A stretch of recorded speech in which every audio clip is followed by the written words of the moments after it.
When it comes to updating a car like the Nissan GTR, it's all about refinement. No need to fix what isn't broken after all.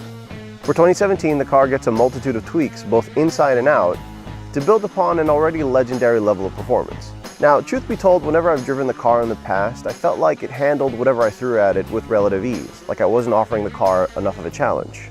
To see how the 2017 Nissan GTR shapes up, I've come to Spa-Francorchamps, one of the most demanding tracks in the world, to rectify that. At first glance, it might take a couple seconds to notice the redesigns to the exterior, but a closer look will reveal all the tweaks Nissan has made to increase the airflow efficiency. First off, the intimidating front fascia is a little wider and gains the V-motion grille present in all current Nissan products. It also makes more use of the space up front for better airflow to the brakes.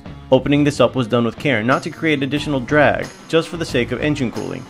Even the hood has been angled slightly to increase aerodynamic performance. In short, more efficient, slippery, and meaner looking. Frankly speaking, you're going to see the back of the GTR more than the front, and this retains its distinct round taillights and menacing haunch. The bumper that the 2015 GTR Nismo sported is now standard, which also gets new side vents and a silver finish diffuser for even smoother airflow.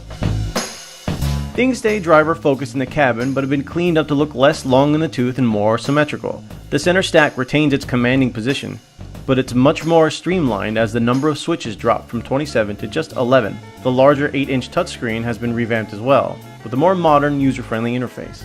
Lastly, the paddle shifters to the 6-speed dual-clutch transmission move from the steering column and are now mounted to the wheel. For all the things that have changed, however, much stays the same, with the transmission and suspension switches right where we left them, the big red R staring at us from the steering wheel, and the back seats that are still just for show. Underneath it all, of course, is the GTR's 3.8-liter twin-turbo V6. Like the swords from Japanese mythology, the engine is hand-assembled by a Takumi engine craftsman and wields incredible power.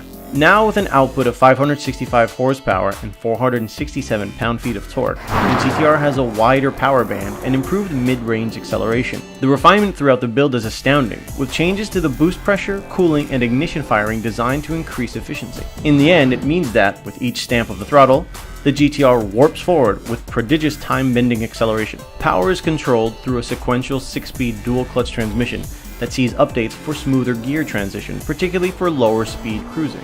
It's now less loud and clunky when driving around at a subdued rate. From there, it goes through the GTR's all-wheel drive system, which maintains a fairly healthy rear bias. When it needs to, though, the torque can be split 50-50. The platform sees a series of minute updates for added rigidity, and rides on a driver-adjustable Damptronic system. Talking to the engineers on hand, they told me that the suspension has been adjusted to feel a bit softer when in comfort settings, but the added structural rigidity allows its sportiness to be unaffected, sort of improving on the GT without ruining the R. In the end, the Nissan GTR builds upon the legacy that the R35 chassis has developed since its debut a mere decade ago. It remains mind-blowingly powerful, incredibly easy to control, and its added smoothness makes it easier to live with when not devouring high-speed corners. All these improvements can be yours for around $109,000, which is about $8,000 more than the outgoing model. Still, it's well under the asking price of its supercar competitors and can still make short work of them. I came to Spa wondering if I could properly challenge the GTR, but after my ride, the only question I want answered is, what track do we go to next?